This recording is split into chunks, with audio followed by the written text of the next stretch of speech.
സിദ്ധാർത്ഥിന്റെ മരണത്തിൽ CBIക്ക് രേഖകൾ കൈമാറുന്നത് വൈകിയത് മുഖ്യമന്ത്രിയുടെ ഓഫീസും അറിഞ്ഞുകൊണ്ടെന്ന കണ്ടെത്തൽ. ആഭ്യന്തര വകുപ്പിൽ നിന്ന് രേഖകൾ മുഖ്യമന്ത്രിയുടെ ഓഫീസിന് കൈമാറിയത് മാർച്ച് 26-നാണ്. പോലീസ് വീഴ്ച അറിഞ്ഞിട്ടും മുഖ്യമന്ത്രിയുടെ ഓഫീസ് ഇടപെട്ടില്ല എന്നതാണ് ശ്രദ്ധേയം. കഴിഞ്ഞ മാസം 9-നാണ് സിദ്ധാർത്ഥന്റെ പിതാവ് മുഖ്യമന്ത്രി കണ്ട CBI അന്വേഷണം വേണമെന്ന ആവശ്യം മുന്നോട്ട് വെക്കുന്നത്.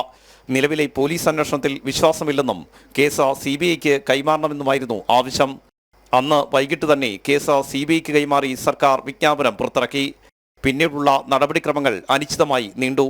സിദ്ധാർത്ഥന്റെ പിതാവ് കേന്ദ്രമന്ത്രി രാജീവ് ചന്ദ്രശേഖരനെ കണ്ട ശേഷമാണ് വീണ്ടും നടപടികൾ തുടങ്ങിയത്. ഈ നടപടികൾ നീണ്ടതിന്റെ പേരിൽ 3 ആഭ്യന്തര വകുപ്പിലെ ഉദ്യോഗസ്ഥരെ സർക്കാർ സസ്പെൻഡ് ചെയ്തിരുന്നു. എന്നാൽ പോലീസ് ആസ്ഥാനത്തെ വീഴ്ചയാണ് നടപടികൾ വൈകാൻ കാരണമെന്ന് തെളിഞ്ഞെങ്കിലും സർക്കാർ അനങ്ങിയില്ല. കഴിഞ്ഞ മാസം 16-ന് രേഖകൾ പോലീസ് ആസ്ഥാനത്ത് നിന്നും ആവശ്യപ്പെട്ടിരുന്നെങ്കിലും ഇവ നൽകിയത് 26-ന് മാത്രമാണ്. തുടർന്നാണ് കേസ് CBIക്ക് കൈമാറാനുള്ള നടപടികൾ തുടങ്ങിയതെന്ന് തെളിയിക്കുന്ന രേഖകൾ ജനം TV നേരത്തെ പുറത്തുവിട്ടിരുന്നു. ഇതിന് പിന്നാലെയാണ് നടപടിക്രമങ്ങൾ വൈകുന്നത് മുഖ്യമന്ത്രിയുടെ ഓഫീസും അറിഞ്ഞിരുന്നു എന്നതിന്റെ തെളിവുകൾ കൂടി പുറത്തുവരുന്നത്. 26-ന് ആഭ്യന്തര വകുപ്പിൽ ലഭിച്ച രേഖകൾ മുഖ്യമന്ത്രിയുടെ ഓഫീസിലേക്കും നൽകിയിരുന്നു. അവിടെയും പരിശോധിച്ച ശേഷമാണ് CBIക്ക് കൈമാറാൻ നടപടികൾ തുടങ്ങിയത്. പോലീസിന് വീഴ്ച പറ്റിയെന്ന് മുൻപ് തന്നെ മനസ്സിലായിട്ടും മുഖ്യമന്ത്രി അനങ്ങിയില്ലെന്ന് ഇതിലൂടെ വ്യക്തം. ഹൈക്കോടതി ഇടപെട്ടപ്പോൾ മാത്രമാണ് DGPയോട് ആഭ്യന്തര സെക്രട്ടറി വിശദീകരണം തേടിയത്.